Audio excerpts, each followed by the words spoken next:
Welcome to Fix It Home Improvement, covering projects that every homeowner should know and great products for home and garden. Hi, I'm JC, and this is where we share weekly home improvement tips. I'm here with my co-host, Cindy. Hello, JC. Hi, Cindy. This week we're going to cover some common electrical terms a homeowner is going to come across, and we'd like to thank Emma for liking and sharing the podcast. In 1882, Thomas Edison created the first commercial power plant in the U.S. to supply electric to customers in New York that were using his light bulbs. The National Electric Code was originated in 1897. In the 1910s, houses with electric were primarily wired for lighting in the ceiling.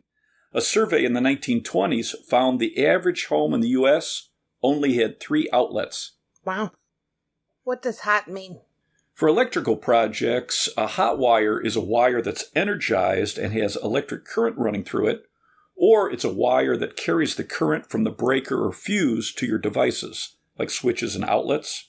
In most parts of the country, hot wires are black or red if you have non-metallic cable. If you're in an area that uses metal conduit with individual wires, the hot wires can be any colored wire except white or green. Okay. What does ground mean? Ground wires are connected to switches, outlets, and other devices to reduce the chance of a shock hazard or fire. In the U.S., ground wires are bare copper wires or green-colored wires. Some electrical devices might have green wires with yellow stripes as the ground. If you're in an area with metal conduit and metal boxes like Chicago, the conduit is the ground path for safety. When you screw a device like a switch or an outlet into the metal box, the device is grounded as long as the box is grounded back to the service panel. So you usually won't have a ground wire in a metal box if your home is wired with conduit. A common way an electrical system is grounded is a long copper rod is driven into the ground and a thick wire is connected to the rod and the service panel. Which is the box your breakers or fuses are in? Right. The wiring in your home is connected to the grounding busbar inside the service panel, and that bar is connected to the grounding rod. So there's a path to the ground in case of a short circuit. So the ground like the earth. Right. Yeah, the ground outside your house. So if there's a short circuit, the electric would flow through the ground wire rather than through your body, which could be deadly. And it's interesting, isn't it, that electric wants to flow to the earth? Why didn't they come up with a different word than ground? Yeah, like the ground wire, ground path to the ground. Right. What does neutral mean? Neutral wires are connected to outlets, GFCIs, light fixtures, and other devices. They're the return path in a circuit for the unused current that flows through something like a light fixture or an outlet. In the U.S., the neutral wire is colored white, and some devices may have a gray-colored wire for the neutral. What color is the neutral in other countries? In Canada, it's white. In Australia, the UK, and France, neutral is blue. What are line and load wires? For homeowners working in electrical boxes, the line wires are coming into the box from the service panel. The load wires are going out of the box to an additional electrical box. If the circuit goes onto another box, in that second box, the load wires become the line wires coming into this box. And if there are wires going to another box, those wires would become the load wires in this box. And you need to know line and load for projects like wiring a GFCI or installing many smart devices. Okay. How can you tell what is line or load in a box? If you're replacing an outlet and putting in a GFCI, for example, you would turn off the electric to the circuit and then confirm that the power's off with an electrical tester. You never want to do any of these electrical projects with the power on. A shock under the right circumstances can be deadly. Right. Once the electric is off to the circuit, you would remove the outlet, separate the wires so nothing is touching, then turn back on the electric and test to find the live wire. Once you find it, mark it with tape, turn off the electric and confirm it's off with a tester. The marked wire is your line coming from the service panel. The hot and neutral pair of wires would be connected to the line screw terminals and the other hot and neutral wires would be connected to the load screw terminals. Okay. What is a circuit? It's a continuous loop of power that starts in your service panel in hot wires, and it returns to the service panel in neutral wires. And you're going to have multiple circuits in your home supplying electric to lights, outlets, and appliances. A simple example would be a cable with a black wire, a white wire, and a bare ground wire going to an outlet in an electrical box. In the service panel, the black wire would be connected to a breaker, the white wire is connected to the neutral bus bar in the panel, and the ground wire is connected to the grounding bus bar. At the electrical box, the black wire is connected to one of the brass-colored screws on the outlet, which is the side with the narrow slots. The white wire would be connected to one of the silver screws, which is the side with the long slots. The ground wire is connected to the green grounding screw. Electricity flows to the outlet on the hot wire and back to the service panel on the white wire. Cool. What is a bus bar? It's a metal bar with multiple openings and set screws to hold the wires in place. It's inside your service panel. What is a branch circuit? It's a circuit controlled by a circuit breaker. There are all-purpose branch circuits for outlets and lighting, appliance branch circuits, and dedicated branch circuits that just power a single appliance. Okay. What do you mean by device? The device is just something that uses electric, like switches, outlets, light fixtures, and appliances. Okay. What is NMB? NM stands for non-metallic cable. What is a cable? It's a flexible group of wires covered by an outer sheathing or a cover. It's going to have one or more hot wires, a neutral wire, and a grounding wire. What about the B in NMB? B is the temperature rating. B-rated cable is used for dry applications in homes for outlets, lighting, and appliances. Non-metallic cable was invented by the Romex company in 1922 and was approved by the NEC, the National Electrical Code, in 1926. Cool. What is an amp? It's a measurement of power or energy that's flowing through a circuit, or it's the amount of electricity an electrical device draws. For example, a small space heater might draw 6 amps and a larger space heater 12 amps. So it's a useful measurement when you're comparing appliances or devices on a circuit. The NEC says you should only load a circuit to 80% of the maximum capacity if you're going to have a continuous load. And they consider a continuous load power drawn for 3 hours or more. All right. What are watts? It's a measurement of power or how much power a device uses to operate, like a 40-watt bulb versus a 20-watt bulb. Ohm's law is amps times volts equals watts. So if you have a 15-amp, 120-volt circuit, it's rated up to 1,800 watts. 15 times 120 is the 1,800, which is the maximum power on a 15-amp circuit. But 80% of that is 1,440 watts, or 12 amps for safety, if you have a continuous load, like if you have a space heater plugged in. On a 20-amp circuit, the max power is 2,400 watts. 80% of that would be 1,920 watts, or 16 amps. And it's good to be aware of what you're using on your circuits, especially in older homes. Overloading a circuit can cause the breaker to trip or damage the wiring over time. Right. What is voltage? Voltage is usually described by electricians as the pressure that pushes electricity. In your home, circuits going to outlets and lights are 120 volts, but you may have dedicated 240-volt circuits going to an appliance like an in-wall air conditioner or an electric cooktop. All right. What is CRI? It's the color rendering index. It's a measurement of how accurately a light bulb can create light that matches sunlight. It's a scale from 0 to 100. 100 is the best. A bulb with a high CRI, 90 to 100, will make objects look clear, bright, and reflect colors more accurately. 60 to 85 is considered good. 0 to 55 is poor.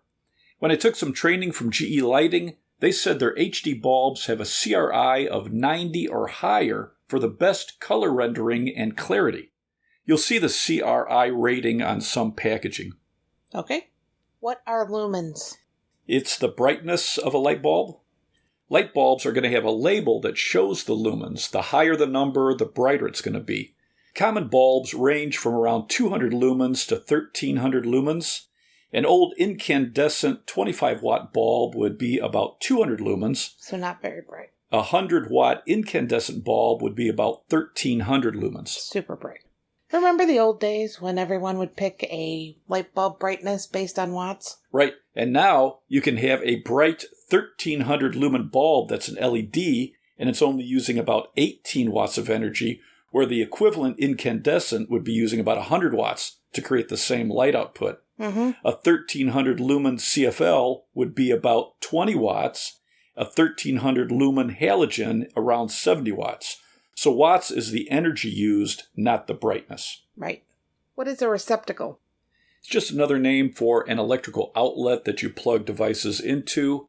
And when you're replacing an outlet, only put a 15 amp outlet on a 15 amp circuit, never a 20 amp outlet. You can put 15 or 20 amp outlets on a 20 amp circuit. And you can check out our episode called Replacing an Outlet for more details and safety tips. Okay. What does GFCI mean? Ground fault circuit interrupter. It's a receptacle or a breaker that protects you from a shock hazard. It stops the flow of electric in a fraction of a second if a ground fault is detected. Okay. Pretty cool. What is a ground fault? It's when the electric from the hot side takes another path rather than flowing to the neutral side. With a GFCI, it's constantly monitoring the flow into the hot side and out the neutral side. So if there's the potential that the electric is passing through a person or an object rather than the wires, it shuts off the power to the GFCI. Okay. What does AFCI mean? Arc fault circuit interrupter. It's a receptacle or a breaker that protects against fires caused by an arc fault. What is arcing? It's an electrical discharge. If you have a hot wire with a break in the wire, for example, and the insulation is holding the two sections close together, electricity tries to keep flowing through that airspace, which generates intense heat. And this is called a series arc. If you have a damaged cable or a power cord, you can have arcing between the hot and neutral wire, and that can generate enough heat to cause a fire. This is called a parallel arc.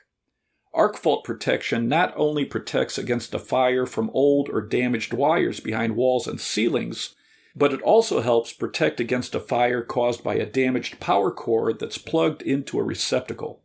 And you can check out our episode called GFCIs and AFCIs for more details. Cool. What are gauges of wire? The gauge of the wire corresponds to its diameter and how much current it can safely carry. 14-gauge wire is rated for 15 amp circuits, 12-gauge wire for 20 amp circuits, 10-gauge wire for 30 amps, 8-gauge wire for 40 amps, and 6-gauge wire for 55 amps. What is a breaker? A circuit breaker is located in the service panel and it's connected to the hot wire for an individual circuit. The breaker is designed to stop the flow of electric to the circuit if the circuit's overloaded or there's a short circuit. The breaker has a lever that moves to the off position when it's tripped, and when you solve whatever your problem is, you move it back to the on position. Breakers are going to help protect the wires from overheating, which can damage the wires, the insulation, and potentially cause a fire.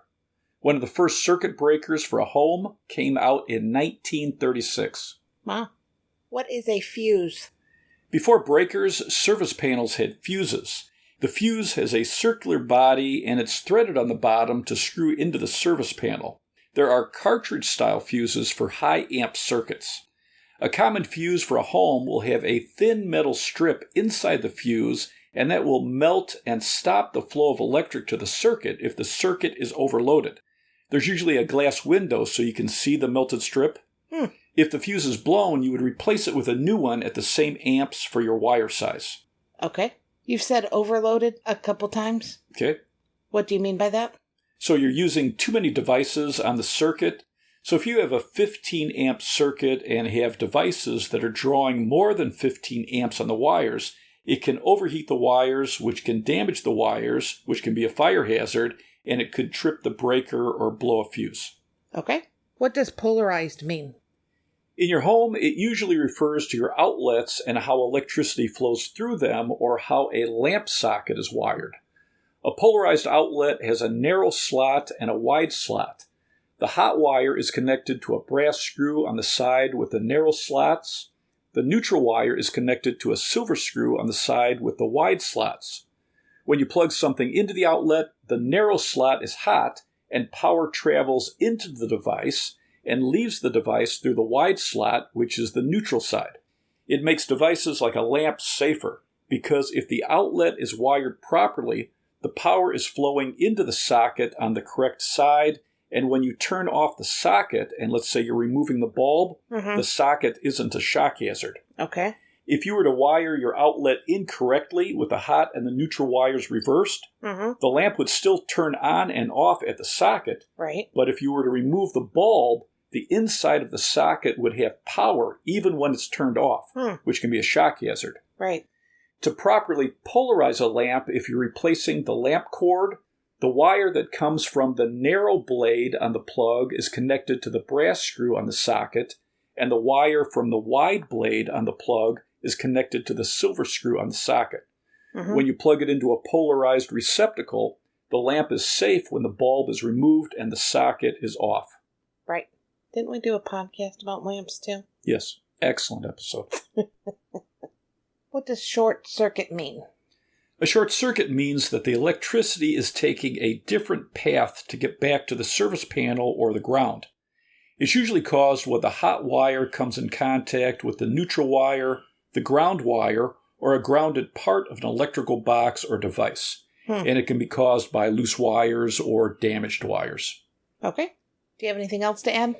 I think that's a good overview of some common electrical terms that homeowners will come across doing projects around the house. And we're going to be doing an episode about electrical tools a homeowner should have for electrical projects. Let's wrap this up. You can subscribe to the podcast on your favorite podcast app. If you enjoyed it, please give us a review. You can check out our home improvement videos on our YouTube channel, Fix It Home Improvement. And you can subscribe to that as well. You can download our ebooks, Home Improvement Solutions, What Every Homeowner Should Know, books 1 through 17 on Amazon. If you enjoyed it, please give us a 5-star rating and review. You can email us at fixitpodcast@gmail.com, and you can follow us on Instagram, Fix It Home Improvement. Thank you for listening. Talk to you next week.